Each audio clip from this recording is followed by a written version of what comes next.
10, 9, 8, 7, 6, 5, 4, 3, 2, 1. All systems go. You're listening to Sudbury News Talk. I want to show you something. Stand by. On the morning shift. Anything Could happen. Sudbury News Talk on the morning shift.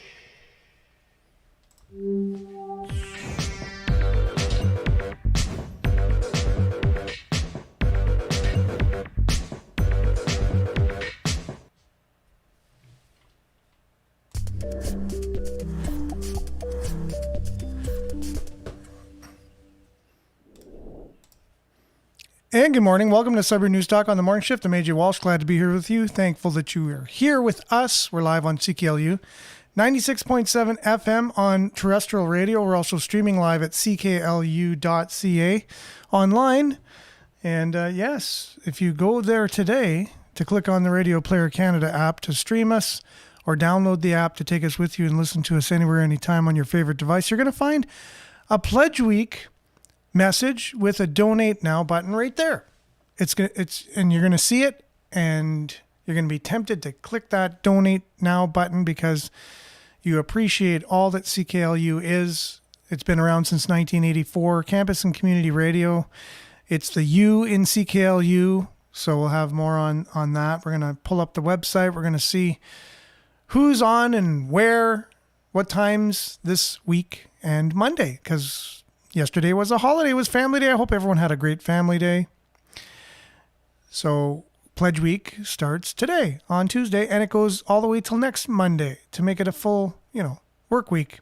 It actually goes through the weekend as well. So we'll have the schedule for everyone, although you can just go to cklu.ca and see the schedule.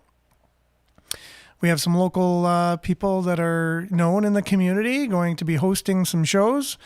A lot of them have been doing it for the station more than just this year. This is something they do as a way to support the station, use their notoriety in the community, let's say, to do a show, to get the word out there and help support the station, to encourage people to pledge whatever they can, whatever you think you can do. And I know it's harder and harder these days as our dollar gets smaller and smaller.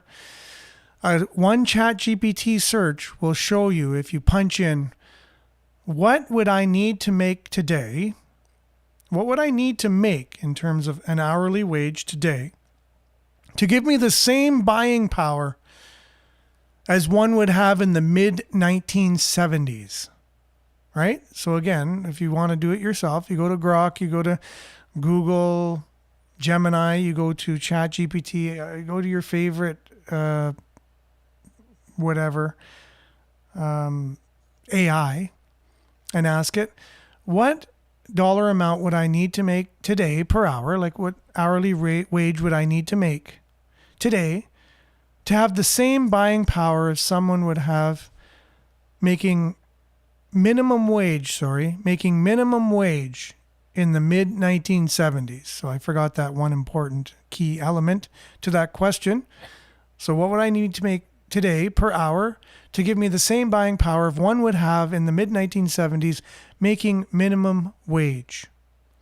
The answer I got, spoiler alert, was $55 an hour. So in Canada, so you have to also add that in your question. One would have to make $55 an hour today to have the same buying power as one would have in the mid 1970s making minimum wage. Let that sink in. Let it sink right in. Let it percolate. Let it get right. And then you ask yourself, what the heck? It's kind of like the frog in the pot of water where you can't throw the frog in the boiling water because he'll just jump out. But if you just increase the temperature a little by little every year, or in this case, every minute or whatever for the frog, eventually he's in boiling water and doesn't realize it.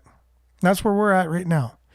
We're in boiling water, and a lot of us, most of us, don't realize it because we listen to mainstream media telling us, things that our government, who's supplementing the mainstream media, will tell us about why we're in the situation we're in. Not the real reasons, but it's our reason, and you'll be happy with it. You'll be, okay, yeah, I could see that. That makes sense. Or you don't even really think. You're just like, tell me what the answer is, and just so I can get on with my day. And they'll tell you an answer for sure.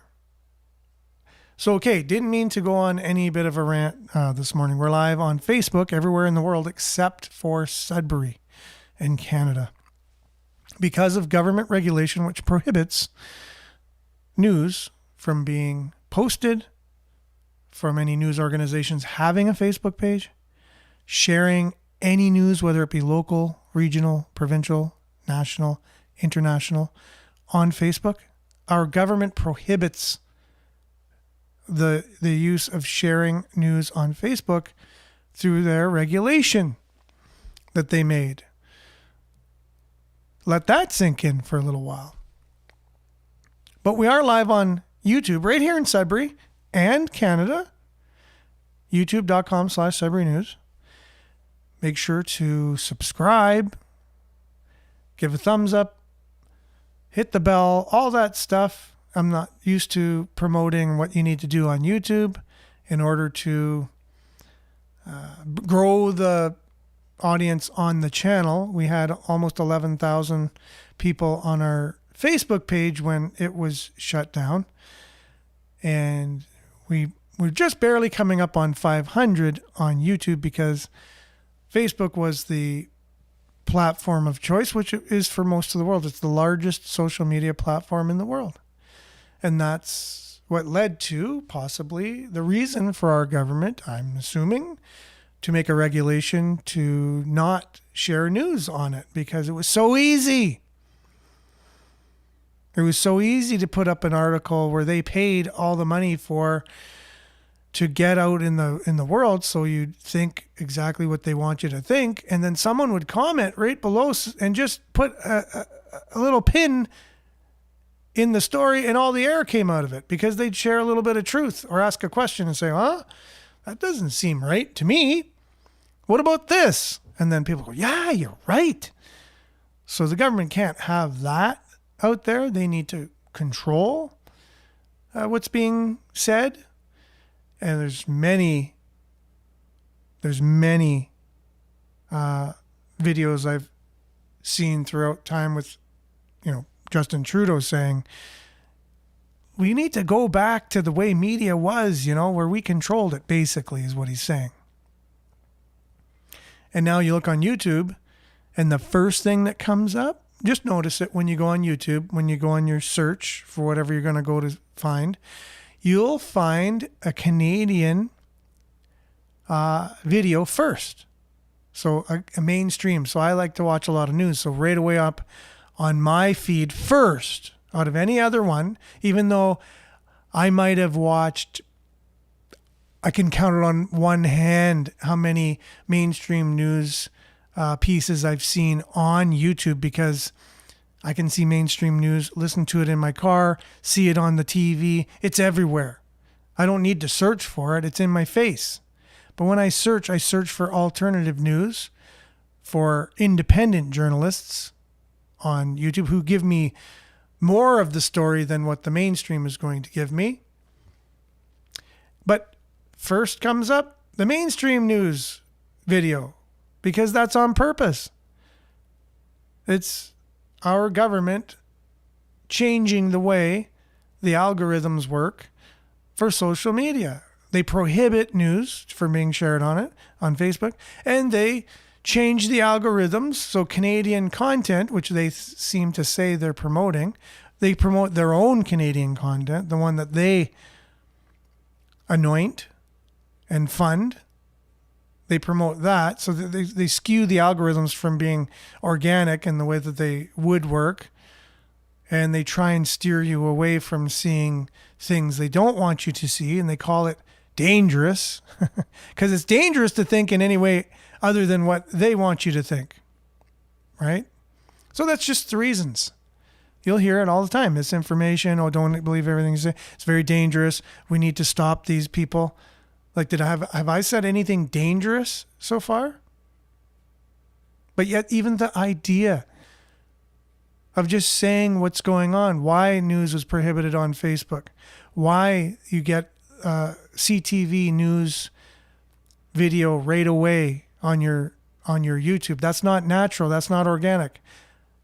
It should be giving me more of what I'm looking for in the algorithm, but it's giving me something that I don't. It's like putting up a Justin Bieber video first. I will never click on a Justin Bieber video.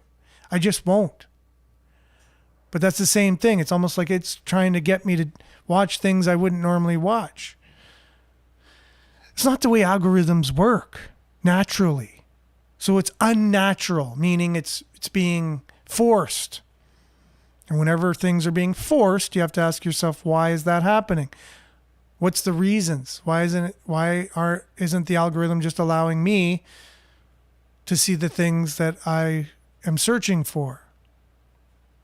I don't mind every once in a while throwing in something saying, hey, maybe you'd like this. But you can tell it's very targeted and very on purpose, that it's trying to give me mainstream, and then it'll put the titles underneath to get you, right?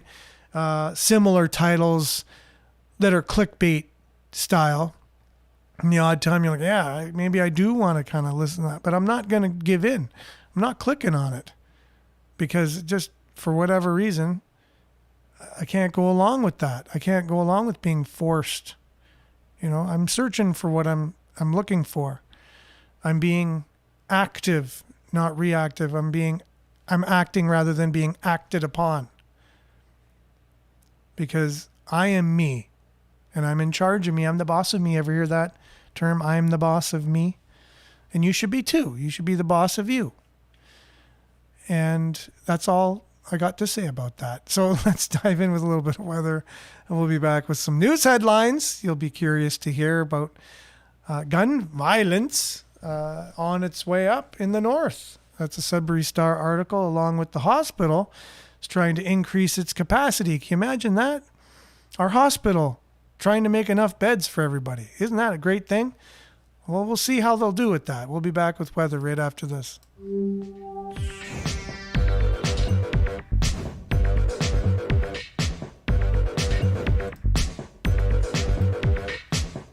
And Sudbury weather brought to you by SudburyWeather.ca. Currently it is -8. It feels like -11. And there's a yellow advisory. And it looks like it has something to do with fog. So visibility is expected to improve throughout the morning, but near zero visibility at the moment. As fog continues, travel will likely be hazardous in some locations. Visibility will likely be suddenly reduced at times. Please continue to monitor alerts and forecasts issued by Environment Canada. To report severe weather, you can send an email to them, so you can actually let them know if you see anything weather related that you think other people should know. Today, clearing in the morning, the fog patches that is. Wind moderate, high of +2. Wind chill -9 in the morning. Tonight, clear, becoming partly cloudy near midnight. Wind will be picking up, gusting to about 40 kilometers per hour before the morning. Low of -10 overnight. Wind chill -6 in the evening, -18 overnight, Low of -10 overnight, with the wind chill will be -18. So still, it's going to be very nippy tonight, overnight. And then tomorrow, mix of sun and cloud, 70% chance of snow in the afternoon. Like we need it. Wind gusting to 40 kilometers per hour, high of -5, wind chill -18 in the morning, -12 in the afternoon. And then overnight, cloudy with a 40% chance of snow, bringing us into Thursday, which will be -4 and cloudy. Friday, -4, 60% chance of snow, and -4 and cloudy on Saturday. Sunday, mix of sun and cloud, -5. Monday, -9, mix of sun and cloud. That is your Sudbury weather, brought to you by SudburyWeather.ca. Back with news headlines, your comments, and more right after this.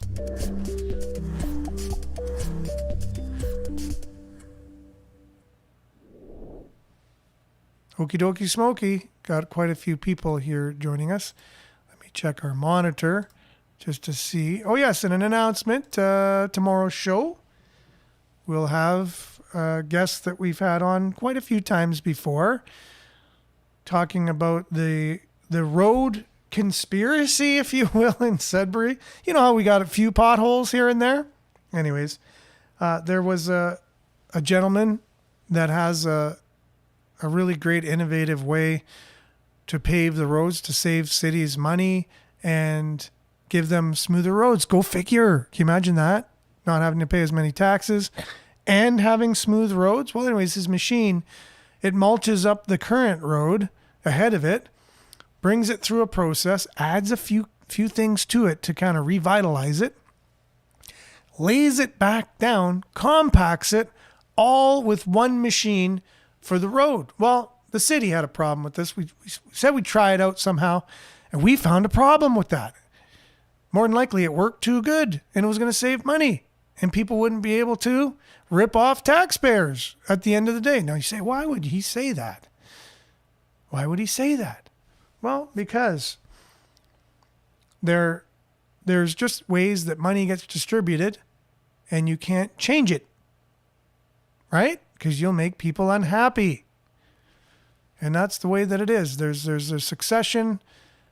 There's a hierarchy of money. It has to do with construction, construction and city contracts.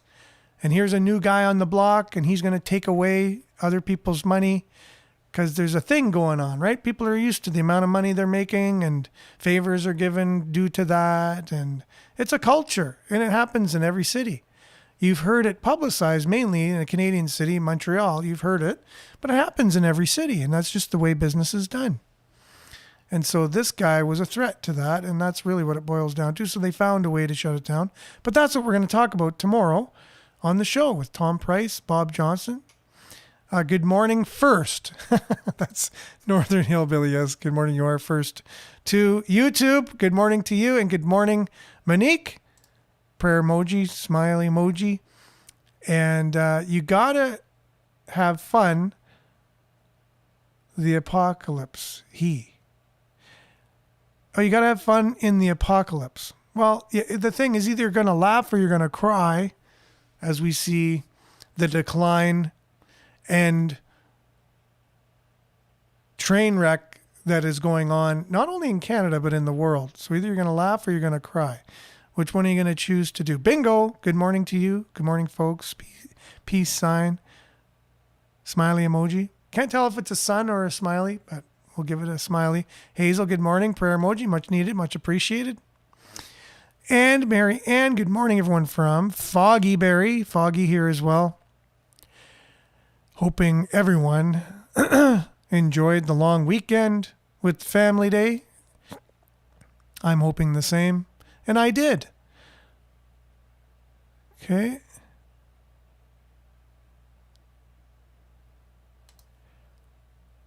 I'm not sure what we were talking about at the time there, so sorry about that, Marianne. And yes, words can be dangerous. That's people commenting on what I was ranting about earlier, if you missed it.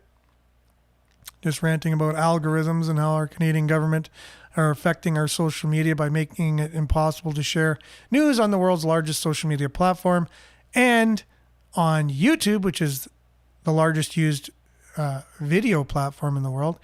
The government pays to get certain videos first ahead of ours. They use your tax dollars, by the way, to do this, to put their own videos, which they are supporting the media. They support the media by paying them hundreds of millions of dollars. Then they pay YouTube, I'm not sure how much, of your tax dollars to put their videos first, because no one, hardly anyone who's on YouTube would go search them out. I wonder what CTV's talking about today. I really got to search it. No, they don't say things like that. I will never use it. There you go. Okay. And David, good morning to you. Thanks for being on. And Jerome, beautiful sunrise here in the valley this morning. Keep the faith. Got your muscle, Canadian flag, and heart emojis going on. And good morning to you, Roger. And Hazel says, we have gray skies in Sudbury. I guess in the valley, there's a little beacon of light coming through. Northern Hillbilly, oh, the big bubble, it's going to pop. Prepare, people. Yeah, gotta prepare. You should have always been prepared anyways, but there's more and more signs you do need to prepare because you can't rely on anyone else. Just don't rely on anyone else for your health. Don't rely on anyone else for your knowledge of what's going on in the world. Don't rely on anyone else for your survival. Never rely on anyone else for anything. I mean, you can have good friends that you need to support and things like that, but don't rely. You need to be self-reliant as much as you can. Right? Grand Rising, Monique. Good morning to One Quick Dub. And we're just going to move on here to start checking in with our top stories of the day. And that is... It's not good news, I don't think. It's just a sign of the times. Talking about sign of the times, this is coming from the Sudbury Star about our violent crimes increasing up here. Homestead Trad Wife, good morning to you. And just want to check in with those that are coming on saying good morning usually. And angry, I think it's Ann Garvey, sorry. Angry. You're not angry. You're clapping. Good morning, everyone. I'll say good morning, Ann. And yes, another good morning here from the Vinster. From Vin, checking in here. And then first article of the day from Sudbury Star, but I've put it through ChatGPT to condense it. So there's a disclaimer there. Disclaimer. Northern Ontario is experiencing sharp rise in gun violence and organized crime. Isn't that great? We're experiencing a sharp rise in organized crime and gun violence. Southern-based gangs expand their drug operations northward. That's what's going on, targeting communities such as Greater Sudbury, Manitoulin Island, and others, according to the Organization for National Gang Information and Awareness. Now, they should tell that to some of the local media, certain local media who says, oh, nothing to see here. It's actually crime's going down. But according to this organization that strictly monitors this, and Pierrette, good morning to you. And good morning, Miles. And Evelyn, good morning to you as well. Okay, so according to the organization National Gang Information and Awareness, traffickers are drawn by high profit margins, with drugs selling for up to 10 times their southern value in areas where treatment services are scarce, police resources are limited, and communities are geographically isolated. Oh, yay for us. We have the perfect conditions for organized crime. That should be soothing to know. So we'll go through that again. The reason why organized crime is flourishing in the north, right? They give the reasons, and I think it's interesting and something I've never thought of before, but seems to be perfectly, just the right conditions for this type of organized crime to be flourishing here. So the prices are higher, 10 times higher. So the profit margins are that much more up here. Why that is, I don't know. Treatment services are scarce, more scarce up here. Police resources are more limited, and communities are geographically isolated. The perfect conditions for organized crime. The trend reflects an extension of existing GTA criminal networks, coinciding with 5-year high in gun-related murders and attempted ones across rural northern Ontario. A disturbing feature of this expansion is the exploitation of youth, particularly boys from the Greater Toronto Area, some as young as 13. These youths are groomed with promises of money and status, transported OT out of town, and used as disposable labor in the drug trade, staffing trap houses, acting as couriers, and absorbing criminal charges under the Youth Criminal Justice Act, while adult organizers remain isolated or insulated. So you got, similar to what they're doing in Africa when they go and take these boys away from their families, train them, give them machetes, give them all kinds of power, and then use them. But in Canada, it goes even further because our laws are a little bit different, and we have less laws for the youth. They can get away with more. So they'll use them to do really dangerous crimes so they don't get caught for them. But they'll use the underage youth to go ahead and do their bidding for them. And that is incredibly sad. Police and activists say this pattern amounts to human trafficking, though charges are difficult to prove without traumatized youth testifying. Okay, that's sad too. Manitoulin Island has been heavily affected with fentanyl, cocaine, firearms, and intimidation increasingly present in small communities. Wikwemkwang Tribal Police and the UCCM Anishinaabe Police report homes being taken over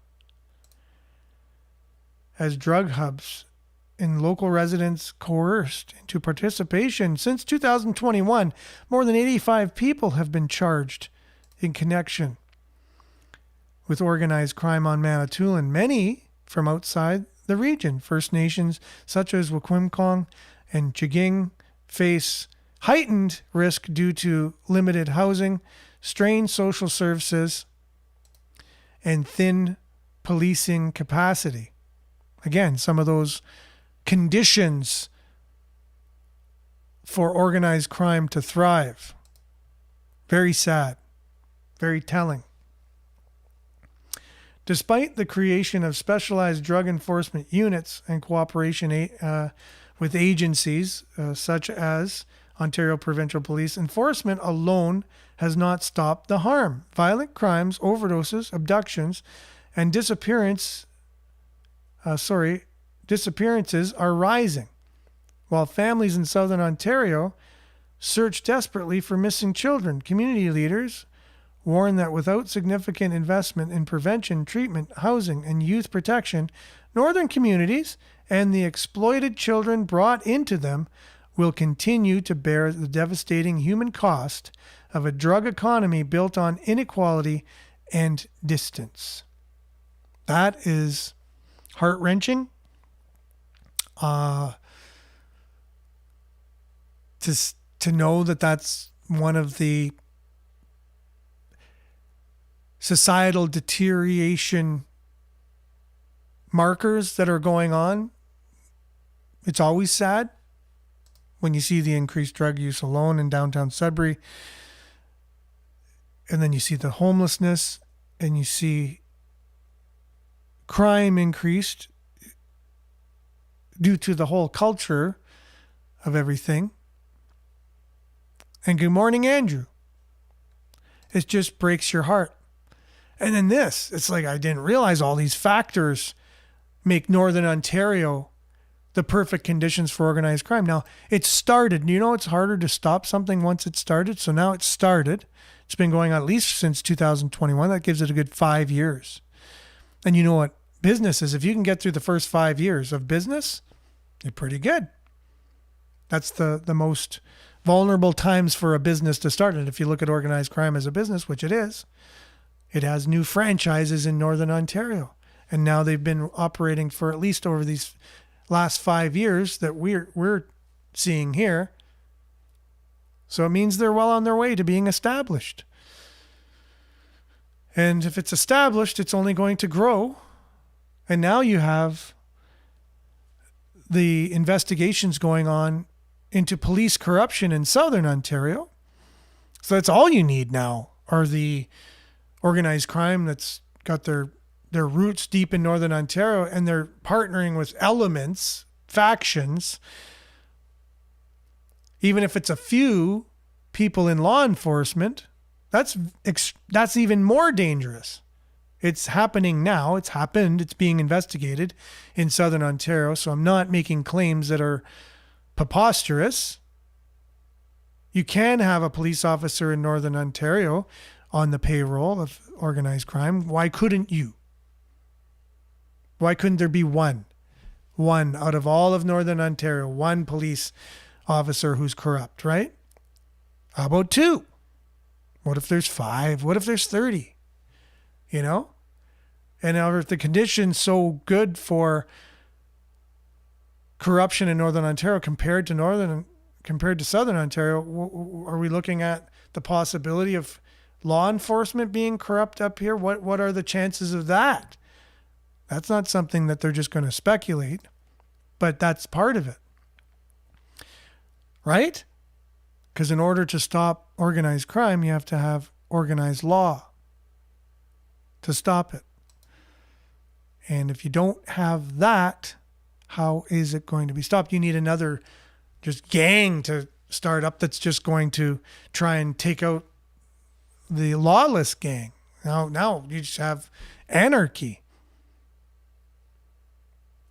If you don't have a strong law enforcement that's there to negate organized crime. So some more good news here, I guess, from our hospital, our local hospital, Health Sciences North, HSN, says it's working to significantly expand hospital capacity in Sudbury. What a novel idea. They should have thought of this a while ago. I remember almost 10 years ago, my dad, it was before COVID. He went in hospital and there was a bunch of people just having to line the corridors and the hallways in their beds because there were not enough beds. You know, and it's really, you have no privacy or anything. They're doing their tests right in the hallway. You know, yeah. It's not good, and that's what his tax dollars were going to pay. Like, how much of his check, his whole life, was going to pay for healthcare, and that's the kind of healthcare he was getting. I just thought it was laughable. You either laugh or you cry. Anyways, Health Sciences North is working significantly to expand hospital capacity in Sudbury, pushing back against union claims that staffing cuts and bed reductions are imminent. So I've heard this too. I've heard that they're looking at cutting staff. So is it just a union rumor that's gone out? The response follows warnings from Canadian Union of Public Employees and the Ontario Council of Hospital Unions, which argued that provincial plans to cap hospital funding increases at 2% annually could result in the loss of about 135 nurses and personal support workers, along with 35 staffed beds. Union leaders say, which we know unions are not biased. That's sarcasm. So obviously they have agendas too, and they need to push fear. So you have to ask yourself, is this true? Could there be these losses of jobs? You know, they're saying there could be. They're not showing that it would be, right? So it works into their favor if they fearmonger, but just to let you know that. So anyways, these job losses would lead to much larger investments needed to reduce backlogs, hallway healthcare, like I just mentioned, and meet the needs of growing and aged population. HSN acknowledged that current pressures are severe, noting the hospital routinely operates well above capacity, often between 120 and 123% on a typical day. As many as 120 to 130 patients receive care in hallways. That was my experience. Emergency spaces or temporary placements due to bed shortages. Despite this strain, HSN says the projections cited by the unions do not reflect its operational plans and emphasize that it is working closely with Ontario Health and the Ontario Ministry of Health on long-term expansion. Planning envisions growth from the current 528 beds to more than 750 beds by, get this, how long will it take? Almost 10 years. Why not? We can wait 10 years. We've already been doing this for over 10 years, right? So it's going to be within 10 years, they will increase the beds to that degree. Now, we have a very aggressive immigration program here in Greater Sudbury. So will that even match the population by that time? We'll probably end up with the same overages and problems in the hospital as we always had. If you look at the immigration numbers, that's if our population just stayed the same, it would be good. But it looks like our population is increasing. And so that really wouldn't do much. And over 800 by the year 2043.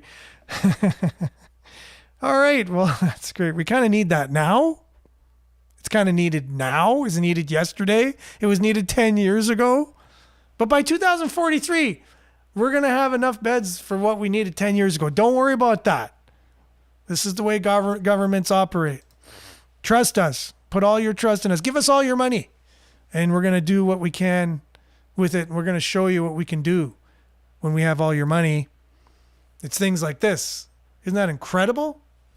So the Ministry of Health also rejected QP's claims, saying recent hospital changes focus on administrative efficiencies rather than patient care. You know, they're always caring about the people. It's always about the people. Patient care, and highlighted record level health spending, including a more than 35% funding increase for HSN since 2018. Lots of money, right? That's what the government loves to do, is just throw a lot of our tax money at problems. But somehow it just never seems to make anything better. I don't know how that works, but it is what it is. Where does all the money go? It doesn't seem to fix the problem. So that's what the union's saying. Like, they got 35% increase in funding since 2018. However, local MPP Jamie West and Franz Jelena urged caution, arguing that the concerns raised by the healthcare workers reflect broader systematic underfunding, particularly in Northern Ontario. Jelena warned that continued funding constraints risk worsening wait times, hallway medicine, and access to care for Sudbury residents. So if they got into power, it would probably be a lot better, right? That's what politics is all about. We have a better way of doing it. One party, we go from one party to another party, and the problem stays the same. It gets a little better here and there, it gets a little worse, but it's usually the same because it's a big institution. Government's a huge institution. Try making a change in a huge institution that's been running a certain way for so many years. Good luck with that. Good luck. Very hard, if not impossible to do. And that's all the time we got for the show today. Thanks for being with us. And we covered these two stories, the violent crime. Apparently, Northern Ontario has the ultimate major, amazing conditions for organized crime all around. So we're going to see more of it. Good news, we're going to see more of it. And hospitals are making plans for 10 years from now that should have been made 20 years ago. So that's another story we covered. And that's the way government works. So remember to stay aware, like, share, take care. Enjoy this February, what is it already? February 17th. So we're already towards the end of February. Time is flying by. And stay tuned now for Earshot Daily. We'll be back tomorrow, same time, same place, on the same platforms, God willing. Have a safe and wonderful Tuesday, everyone. Ciao for now.